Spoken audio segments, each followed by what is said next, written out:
जय हिंद दोस्तों। Welcome to my channel knowledge Giri. जैसा कि हम लोगों ने ऑपरेशनल एम्पलीफायर के पिछले 6 लेक्चर में डिफरेंट टॉपिक को कवर किया था, आज हम ऑपरेशनल एम्पलीफायर के एक और इम्पॉर्टेंट टॉपिक को लेक्चर 7 में कन्वर्ट करेंगे, मतलब डिस्कस करेंगे। आज का टॉपिक का नाम है वर्चुअल ग्राउंड। दोस्तों ये टॉपिक जो है वर्चुअल ग्राउंड ऑपरेशनल एम्पलीफायर में इम्पॉर्टेंट टॉपिक है, तो चलिए इसे शुरू करते हैं।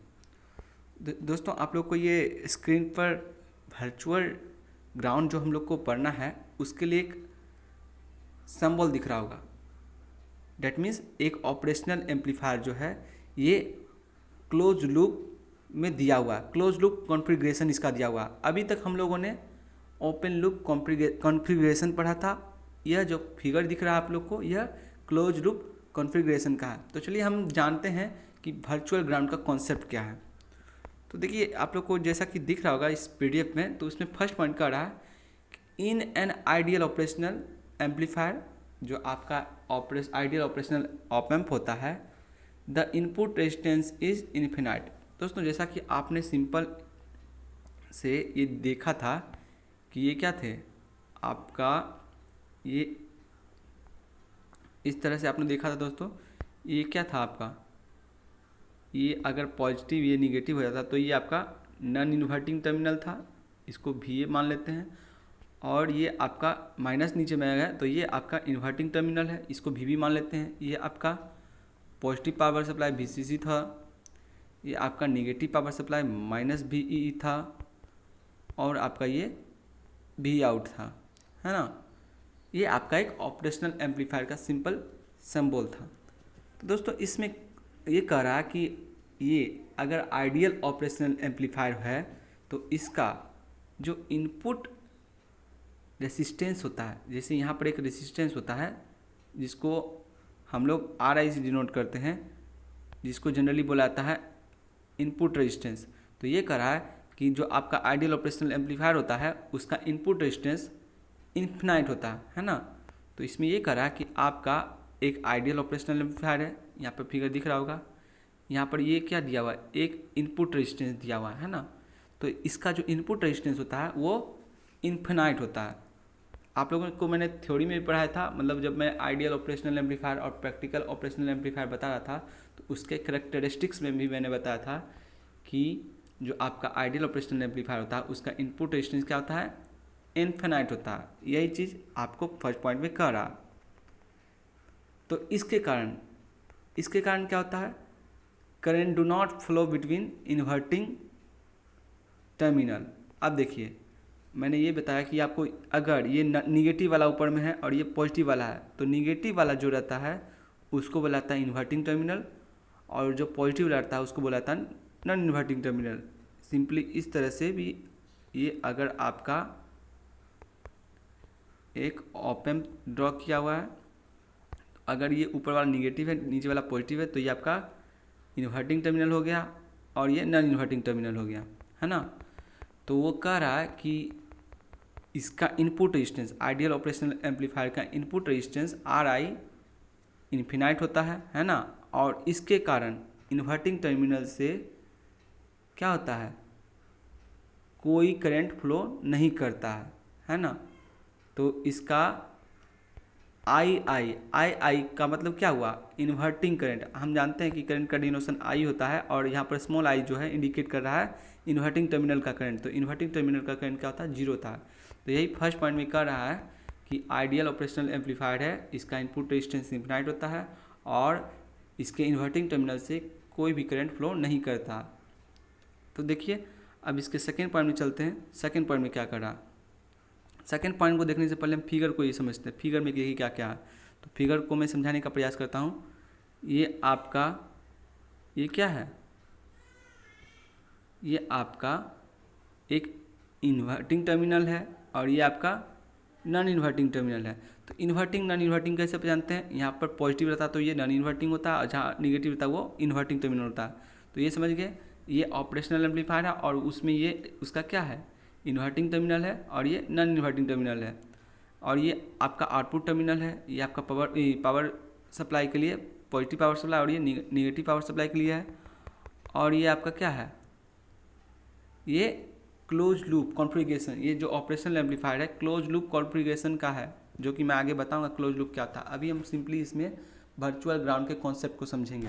तो इसमें फर्स्ट पॉइंट यही कह रहा था कि ऑपरेशनल एम्पलीफायर दिया हुआ है, इसका यहाँ का जो रेजिस्टेंस होता है इसको बोला था RI, मीन्स इनपुट रेजिस्टेंस बोला था, है ना। तो ये जो होता है, अब बोलिएगा सर यहाँ भी तो है एक RI, तो ये RI क्या है, ये आपका ये RI क्या है जी, ये RI जो है आपका इन्वर्टिंग टर्मिनल का रेजिस्टेंस है, लेकिन ये RI जो है ये आपका इनपुट रेजिस्टेंस डिनोट करता है ना। तो ये यहाँ वाला रेजिस्टेंस RI जो है वो इन्फिनाइट होता है, ना कि ये वाला, है ना। तो इस चीज़ को ध्यान देना है। अब देखिए सेकेंड पॉइंट करा, एज वी नो डेट, जैसा कि हम जानते हैं that current do not flow between same potential of 2 point. जैसा कि हम जानते हैं कि मान लीजिए ये पॉइंट है और ये एक पॉइंट है ना। अगर यहाँ का वोल्टेज VA 5 वोल्ट दिया हो और यहाँ का वोल्टेज VB भी 5 वोल्ट दिया हो, तो सेम वोल्टेज पर कोई करंट फ्लो नहीं करता है ना। जैसा कि हम जानते हैं कि सेम पोटेंशियल पर 2 पॉइंट है और दोनों पॉइंट का अगर पोटेंशियल दैट मीन्स वोल्टेज क्या है सेम है, तो वहाँ पर क्या होता है, करंट फ्लो नहीं करता है ना। तो वही चीज़ करा, इसलिए therefore the voltage at node A is same as node B। अब ये करा कि हम जान रहे हैं कि यहाँ पर क्या बोल रहा है कि आपका ये इन्वर्टिंग टर्मिनल है ना, और इन्वर्टिंग टर्मिनल से क्या दे रहे हैं, हम इनपुट दे रहे हैं इन्वर्टिंग टर्मिनल से, और हम जान रहे हैं कि यहाँ पर क्या है, यहाँ पर हम जान रहे हैं कि ये जो है इनपुट रेजिस्टेंस RI है, ये क्या है, इन्फिनाइट है। और ये जब इन्फिनाइट है तो इसके कारण क्या हो रहा है, यहाँ पर से कोई करंट फ्लो नहीं हो रहा। और ये हम ये भी जानते हैं कि अगर यहाँ एक पॉइंट ये है एक पॉइंट ये है, इन दोनों के बीच करंट फ्लो नहीं हो रहा है, तो इसका मतलब क्या है, यहाँ का वोल्टेज और यहाँ का वोल्टेज क्या है, सेम है। तो वही चीज़ वो कंडीशन बता रहा है, इसको नोड A मान लिया है और इसको नोड B मान लिया। तो यहाँ से क्या हो रहा है, इसका रेजिस्टेंस इन्फिनाइट है, तो इसके कारण क्या हो रहा है, करंट फ्लो नहीं हो रहा है। तो यही बोला है, इसी कंडीशन के कारण क्या है, आपका ये नोड A का वोल्टेज और नोड B का वोल्टेज क्या होगा, आपस में बराबर होगा, है ना। और इसी कंडीशन को कहते हैं वर्चुअल ग्राउंड। तो मैंने अभी ये जितने भी बात बोली ये मैंने थ्योरेटिकल बातें बोली, अब मैं यही सी चीज़ को प्रूव करूँगा। तो देखिए ये जो आपका क्या है, ये आपका ओपन लूप कॉन्फ़िगरेशन है ना।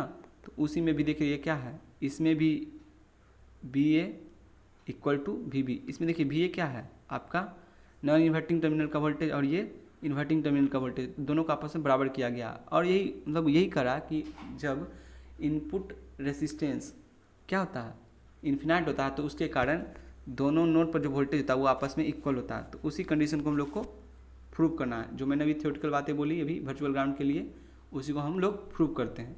तो चलिए आप लोग को दिख रहा होगा ये फिगर, यहाँ पर दिख रहा होगा, ये क्या है, सेम फिगर जो मैंने प्रीवियस पेज में दिखाए थे आपको, बस वही चीज़ है ना।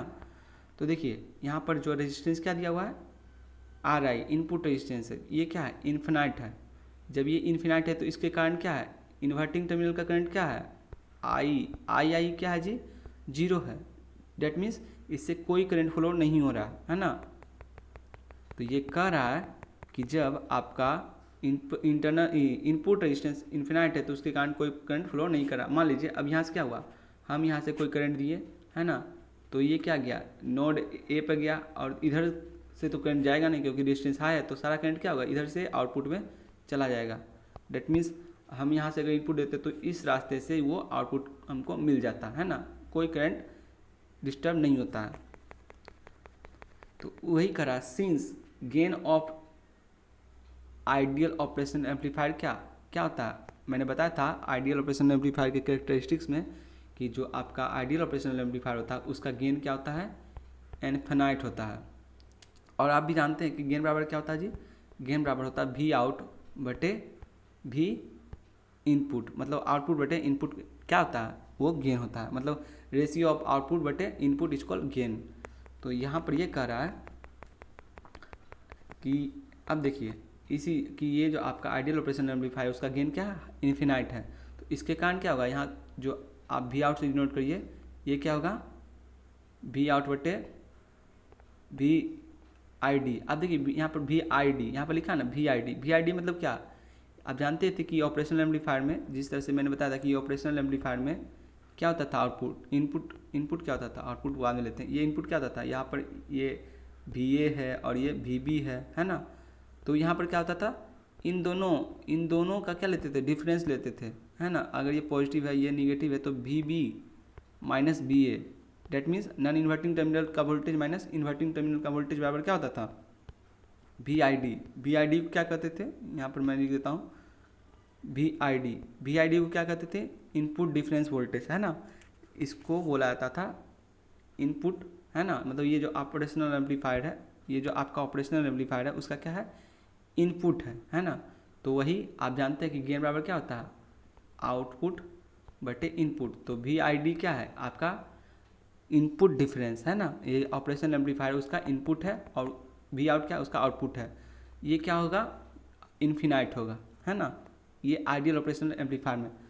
अब बताइए, मान लीजिए ये भी, मान लीजिए यहाँ पर A है और इसके आप पॉजिटिव 5 रखते हैं, तो क्या ये इन्फिनाइट होने की कंडीशन है, नहीं है। मतलब कोई संख्या है या कोई भी, मान लीजिए यहाँ 5 है ना, और 5 byte something but something upon 0 क्या आता है, इन्फिनाइट होता है। समथिंग अपॉन 0 क्या आता है, इन्फिनाइट होता है। तो यहाँ पर बोल रहा है कि ये इन्फिनाइट का कंडीशन है ना। यहाँ पर ये इन्फिनाइट का कंडीशन है, तो ये फुलफिल कब करेगा, जब आपका इनपुट क्या होगा, नीचे वाला क्या होगा, वो 0 होगा। अब जब 0 होगा तो यहाँ इसका कंडीशन मतलब क्या होगा, आपका VID क्या हो गया, 0 हो गया। VID क्या हो गया, इनपुट डिफरेंस क्या हो गया, 0 हो गया। और इनपुट डिफरेंस 0 का मतलब क्या हो गया, इनपुट डिफरेंस का क्या आप जानते हैं फॉर्मूला, VID का फॉर्मूला क्या जानते हैं, VB minus VA, VB minus VA।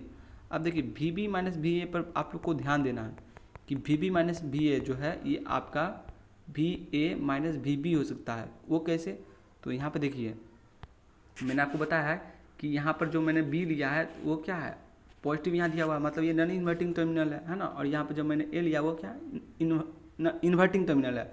तो हमेशा जो VID होता है वो क्या होता है, non inverting, VNI minus VI, है ना। मतलब नॉन इन्वर्टिंग टर्मिनल का वोल्टेज माइनस इन्वर्टिंग टर्मिनल का वोल्टेज।